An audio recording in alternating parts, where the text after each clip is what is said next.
Alice POV.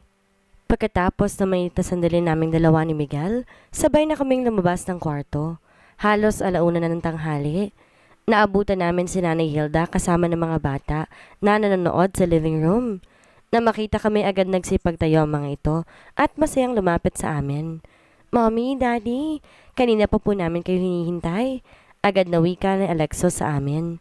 Agad ko tong hinalikan sa pisngi. Sorry baby ha, napasarap ang tulog namin ni mommy mo. Sagot naman ni Miguel. Parang gusto ko namang mahiya sa sinagot nito sa mga anak namin. Si Nanay Hilda naman nakangiti lamang na nakatingin sa amin. Is that so? Kanina pa namin kayo gustong pasukin sa kwarto eh. Kaya lang sabi ni Nanay Hilda, hindi kami pwedeng pumasok sa loob kasi may ginagawa daw po kayo. Sabat naman ni Maine at yumakap pa sa akin. No baby, napasarap lang talaga ang tulog namin. Di namin namalayan ng oras. Sagot ko dito. Okay, pero gusto namin mamasyal tayo today, mommy. Daddy, gusto namin bumili ng new toys. Paglalambeng ni Maine. Okay, pero kakain muna kami ng mommy mo. Magbihis na kayo para pagkatapos namin mag-lunch, aalis agad tayo. Sagot naman ni Miguel.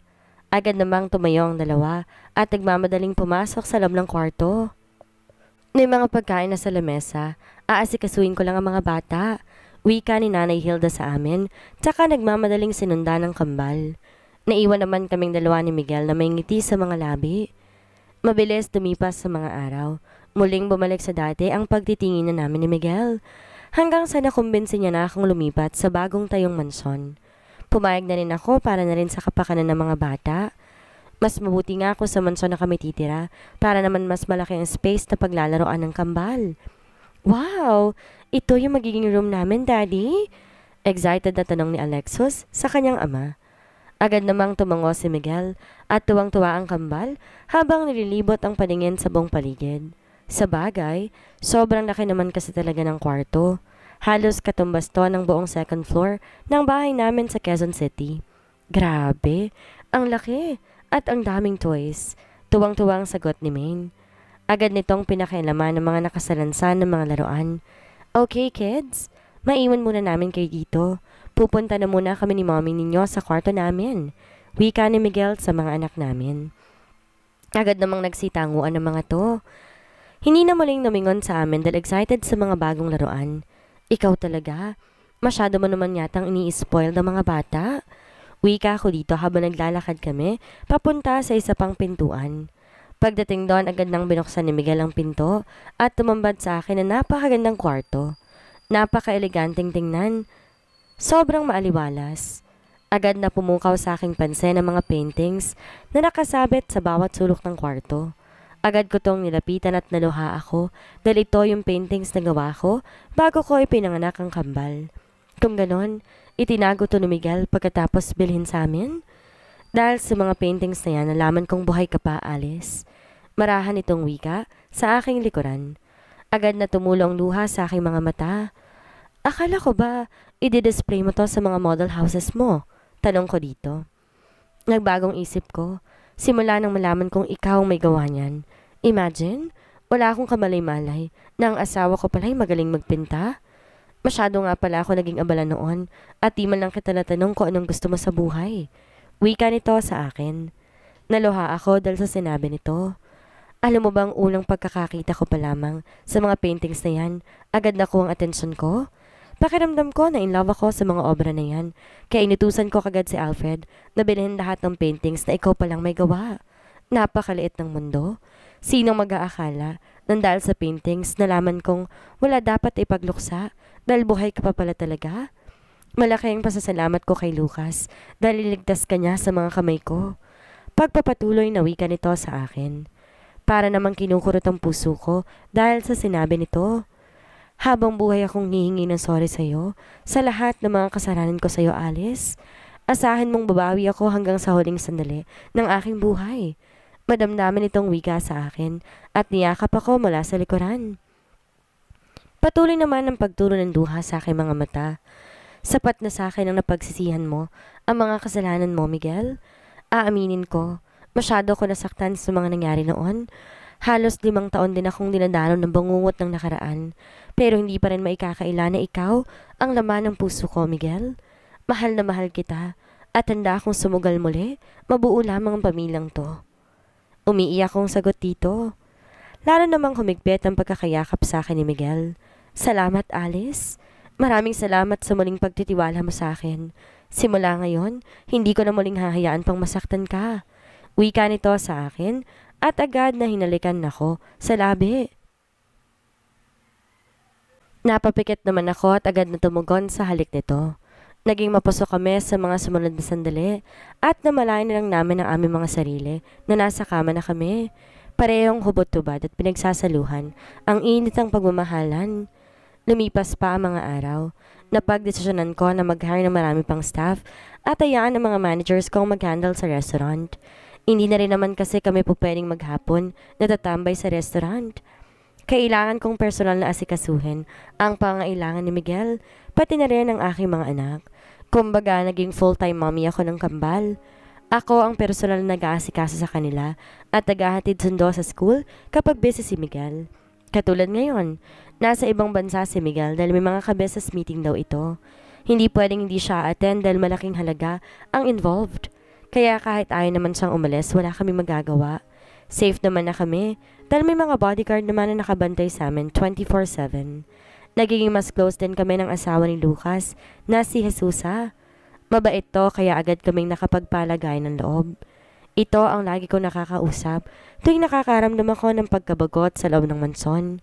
Hindi naman ako pinagbabawalang lumabas ni Miguel pero lagi ko raw isama si Carla, ang isa sa kanya mga pinagkakatiwalaang bodyguard.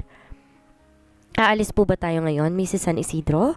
Agad na tanong nito na makita akong pababa ng hagdan. Agad akong tumitig dito at tumango. Sa totoo lang maganda si Carla. Halos kasing edad ko lang pero hindi ko maintindihan kung bakit mas pinili nitong maging isa sa mga bodyguard ni Miguel. Siguro dahil malaki kung magpasahod si Miguel. Ako na po magdadrive sa inyo, Mrs. San Isidro. Saan niyo po balak pumunta? Magalang na tanong nito sa akin. Agad ko naman tong hinarap at seryosong tinitigan. Carla, right? Alice na lang itawag mo sa akin. Halos magkapareho lang tayo ng edad kaya wala naman sigurong problema sa bagay na yon. Wika ko dito. Yumuko naman ito. Baka po kasi magalit si boss kapag marinig niyang tinatawag ko kayo sa first name ninyo, Mrs. San Isidro. Sagot nito sa akin. Ops, tama na. Diba? Ako naman ang pinagsisilbihan mo ngayon? Pwes akong sundin mo. Simula ngayon, tawagin mo ako sa tunay kong pangalan. Carla, gusto kong maging kaibigan kaya ginagawa kong bagay na to. Sagot ko dito at taglakad na ako papunta ng kotse. Agad naman tong sumunod sa akin.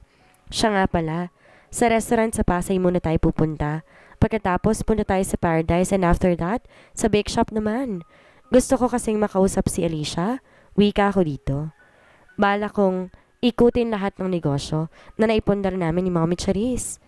Masusunod po, Mrs. San Isidro. Agad na sagot ni Carla at agad akong pinagbuksan ng pintuan ng kotse. Kunot noon namang tumitig ako dito. Isa pang tawag sa akin ng ganyan. Hindi na kita sasama, Carla. Aalis ako mag-isa at di ko hahayaan na may mga bodyguards na bubuntot sa akin. Seryoso kong wika dito. Agad tong napayo ko. Pagkatapos ay tumango. Pasensya na po, Alice. Sige po, kung anong gusto niyong itawag ko sa inyo, susundin ko po. Sagot nito.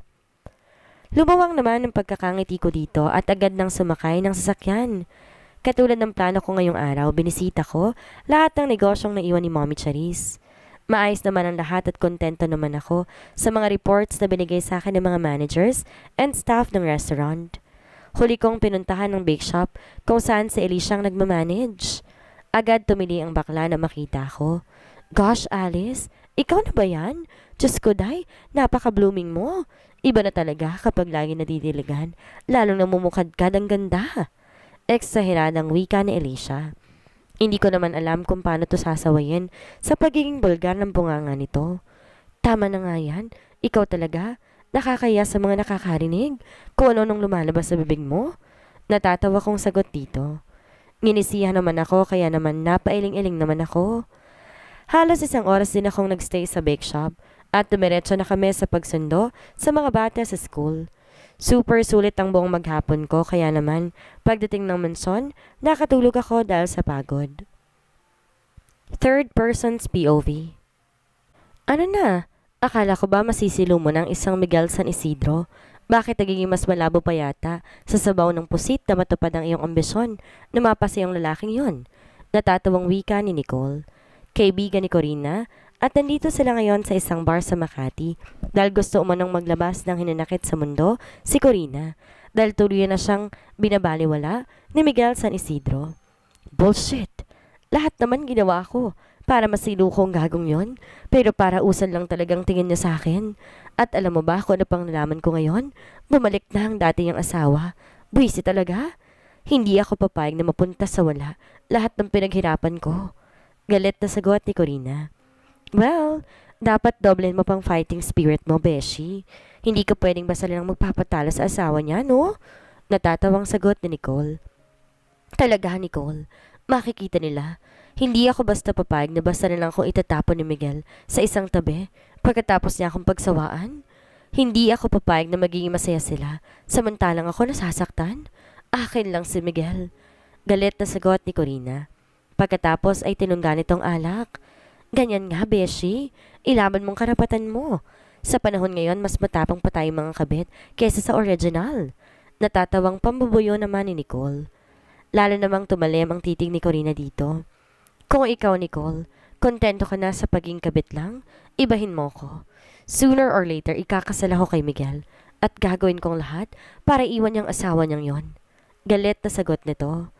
Humalakak naman si Nicole. Hindi man lang to na insulto sa pinakawalang salita ng kaibigan. Sa bagay, sanay na siya dito. Noon pa man sanggang dikit na sila. Alam niya kung anong klaseng ugali meron ng kaibigan. Siya nga pala, gusto ko raw ma-interview ng isang sikat na showbiz reporter after tomorrow. Tiyak tatanungin ka na naman tungkol sa kasal niyo ni Miguel na gawa-gawa mo lang naman pala. Ano ngayon ang gagawin mo? Diba pinababawi na ni Miguel ang statement mo na yon? Tanong ulit ni Nicole. Ngumiti na makahulugan si Corina kay Nicole. Pagkatapos ay tumitig sa dance floor. Watch me, bestie. Hindi ako basta-basta padidikta kung kani-kanino, kahit na kay Miguel San Isidro pa. Alice POV. Mabilis na lumipas sa mga araw. Halos isang buwan nang wala si Miguel.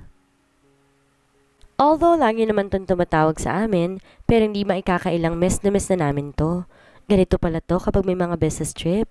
Hindi basta-basta makakabalik agad ng Pilipinas sa sobrang hectic ng schedule nito. Pero sinisigurado naman ito na uuwi to ng Pilipinas next week.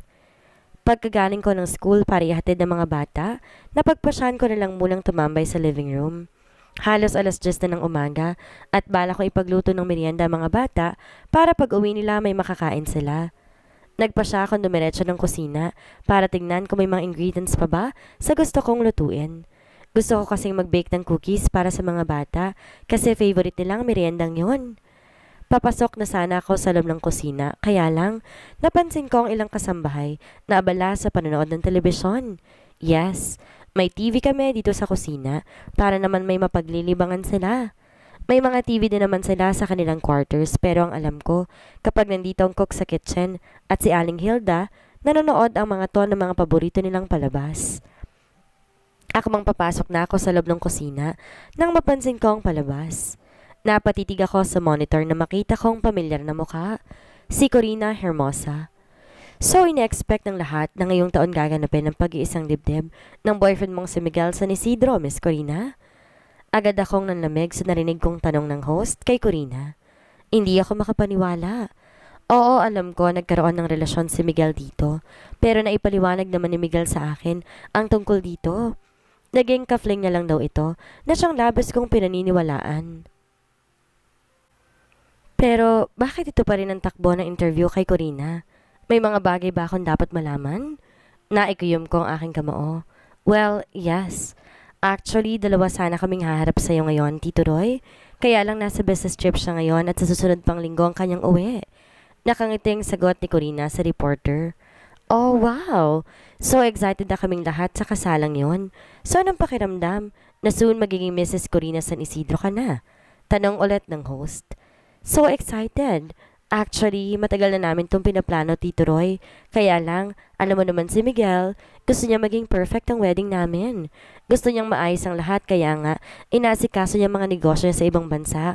Para pag uwi niya dito sa Pilipinas, wedding na lang namin ang asikasuhin. Nakangiting sagot ni Corina. Lalo kong nalito. Paanong nagkakaroon ng kasalan? Gayong ang alam ko, iniiwasan na ni Miguel ang babaeng to. Pero paano nito nalaman ang tungkol sa business trip at ang pag-uwi ni Miguel next week? May itinatago ba sa akin si Miguel? Pinapaikot niya lang ba ako? Agad akong naluha at akong aalis na nang muli kong narinig ang tanong ng host. Pero Corina, correct me if I'm wrong. May mga balita kasing nagsilabasan ngayon na may asawa at anak na si Mr. San Isidro. How true? I mean, Miguel is a very popular and successful businessman. Pero ngayon lang lumitaw ang isyu na to. May alam ka ba tungkol dito? Anong iyong masasabi? Nangiintrigang tanong ng host. Nakita kong natigilan si Corina. Pero maya-maya ngumiti ito. Matagal ko nang alam ang tungkol sa bagay niyan, Tito Roy. I know na may dati siyang asawa at mga anak pero gusto kasi ni Miguel isikreto ang kanilang pagkakakilanlan. You know, sabi niya kasi masyado daw ma-private ang kanyang dating asawa at iginagalang naman namin ang tungkol sa bagay na yon. Nakangiti nitong sagot. Naikuyom ko ang aking kamao at mabilis naglakad palabas ng manson. Dumiretso ko sa may swimming pool. Doon ko inilabas ang namumuong luha sa aking mga mata. Litong-lito ko sa aking mga napanood. Hindi ko alam kung sinong paniniwalaan ko. Malungkot akong tumingin sa kawalan. Sobrang sakit. Nasa kabila ng buong puso kong pagtitiwala kay Miguel, may ganitong problema pa rin ang dumating sa amin. Akala ko naayos na ni Miguel ang tungkol kay Corina, pero bakit may ganito pa ring interview? Agad kong kinapa ang cellphone sa bulsa na suot kong pantalon. Pagkatapos agad kong tinawagan ang numero ni Miguel. Naiinis ako dahil hindi ito sumasagot. Lalong tumulo ang luha sa aking mga mata. Hindi ito pwede. Kailangan niyang linawin sa akin ang tungkol sa interview ni Corina. Akmang pipindutin ko ulit ang call button nang biglang nag-ring ang aking cellphone. Si Jesus ang tumatawag, asawa ni Lucas. Agad ko tong sinagot dahil gusto ko nang may makakausap. Pakiramdam ko puputok ang aking puso dahil sa matinding sakit na nararamdaman. Hello? Malungkot kong sagot. Pilit kong pakaswalin ang boses ko para hindi nito mahalata na umiiyak ako.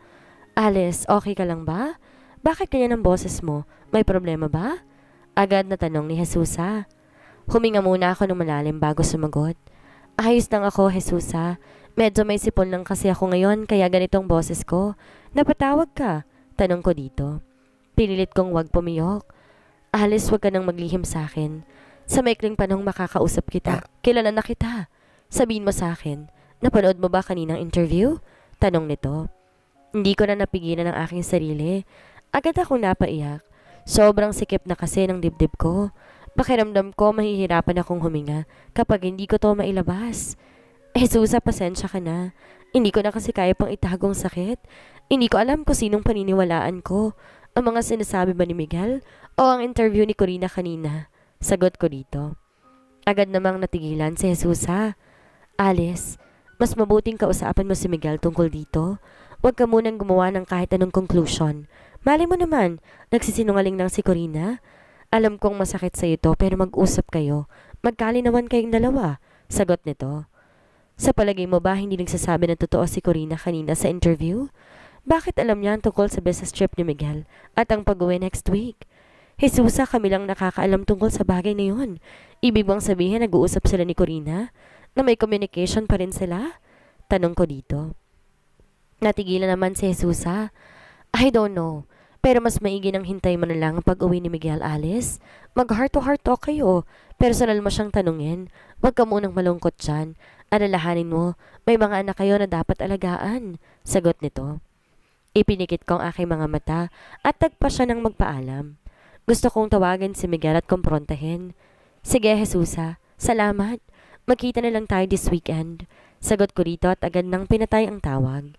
Nagpa siya akong tawagin ulit si Miguel pero naka-off na ang phone nito. Malungkot akong napatingin sa kawalan. Pagkatapos napaaray ako nang biglang kumirot ang ulo ko. Hindi ko alam pero ilang araw ko nang naramdaman ang bagay na to.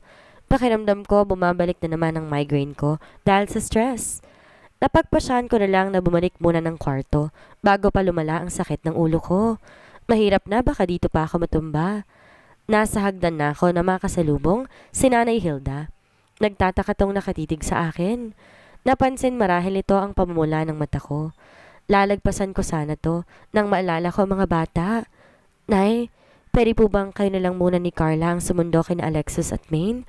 Sumasakit po kasi ang ulo ko eh.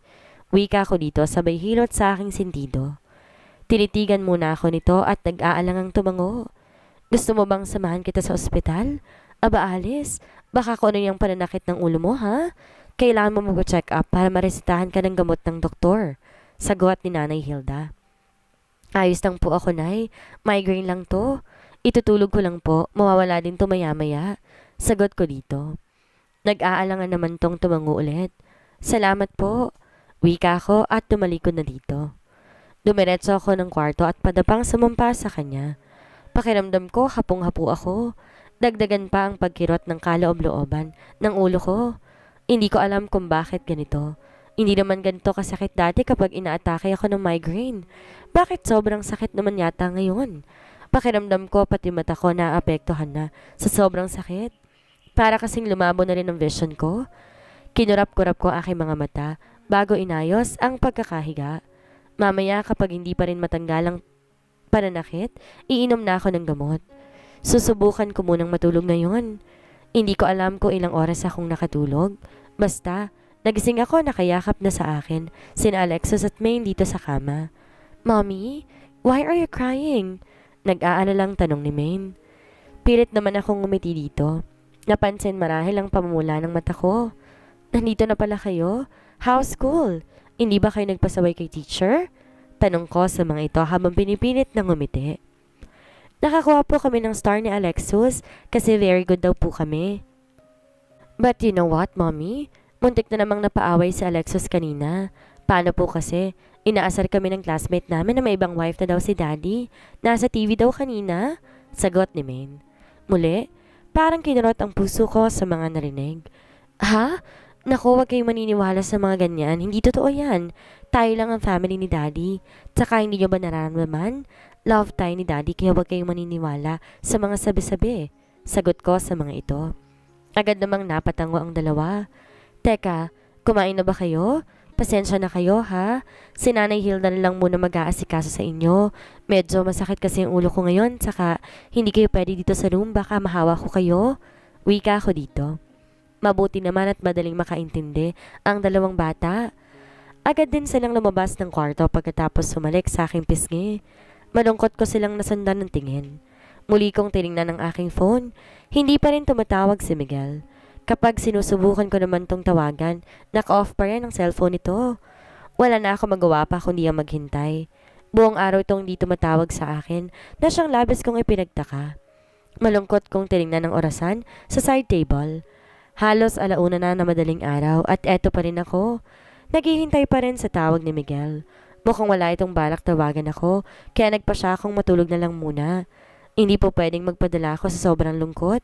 May mga anak naman akong dapat asikasuhin. 2 araw pa ako naghintay, pero walang Miguel na tumawag sa akin. Halos mabaliw ako kakaisip kung nasa na to. Ngayon lang kasi nangyari ang ganitong bagay. Dati, araw-araw itong nangangamusta sa amin, pero ngayon, hindi man lang kami matawagan kahit saglit lang. Ganun ba talaga to ka-busy kung saan bansa man to nararoon? Yamot akong napatayo mula sa pagkakahiga sa kama. Hindi ako dapat nagmumukmok. Kailangan ko maghanap ng makakausap. Tama. Pupuntahan ko na lang si Jesusa. Yayayain ko siyang mamasyal para naman kahit papaano makapaglibang ako. Sasabihan ko na lang si Nanay Hilda na sila na lang munang dalawa ni Carla ang sumundo sa mga bata. Agad kong tinawagan si Jesusa. Mabuti na lang hindi to busy at agad pumayag sa aking paanyaya na lumabas kami. Hindi pa sana papayag si Carla, naaalis akong mag-isa. Pero nung sinabi ko na kasama ko si Jesusa, wala na tong magawa pa. Inassure ko naman dito na mag-iingat ako at hindi ko na kailangan pa na laging may bodyguard. Dahil may mga bodyguards naman na si Jesusa na laging nakabuntot din dito kaya naman di na nagpumilit si Carla. Isa pa, kailangan nilang Sunduin ang mga bata mamaya. Sakay ng kotse, agad kong tinahak ang daan papuntang mall, kung saan napag-usapan na magkikita kami ni Jesusa. Mabuti na lang at di ba masyadong ma-traffic, kaya agad ako nakarating at nakapag-park. Sakto naman nag-text sa akin si Jesusa na nasa isang coffee shop daw ito at hinihintay ako, kaya naman agad akong dumiretso doon. Agad kaming beso-beso nang magkita kami. Salamat pala at pumayag kang magkita tayo. Pakiramdam ko kasi mababaliw na ako sa mansyon. 2 araw nang dito matawag sa akin si Miguel. Wika ko kay Jesusa. Pasensya ka na, Alice, ha? Nasa Europe kasi si Miguel. Si Lucas naman nasa Hong Kong ngayon. Tinanong ko na siya kung may communication siya kay Miguel, pero tumawag daw sa kanya kahapon tungkol sa business ang kanilang pinag-uusapan at di niya nabanggit kung bakit niya nagawang tumawag sa'yo. Pero isa lang nasisiguro ni Lucas, masyadong abala si Miguel ngayon. Kaya habaan mong pasensya mo, Alice. Pasasaan ba't uuwi din ng Pilipinas si Miguel at makakapag-usap din kayo? Mahabang sagot ni Jesusa. Ano pa nga bang magagawa ko kundi ang maghintay? Pero hindi ko talaga maiwasan ng mag-alala. Dumagdag pa sa isipin ko si Corina. Hindi ko alam pero natatakot ako, Jesusa. Pakiramdam ko totoong sinasabi ni Corina sa interview na yon. Hindi naman siguro siya magsisinungaling sa ibang tao, hindi ba? Tanong ko dito. Hindi ito nakasagot. Pagkatapos magkape, nagpa siya na kaming maglakad-lakad muna. Sabay kaming nakaramdam ng curiosity ni Jesusa nang mapansin namin na may pinagkakaguluhan malapit sa amin. Agad kaming naglakad, nakiusyoso. Nanlaki ang aking mata na makita ang figura ni Miguel. Hindi ako maaaring magkamali. Si Miguel ang nakikita ko.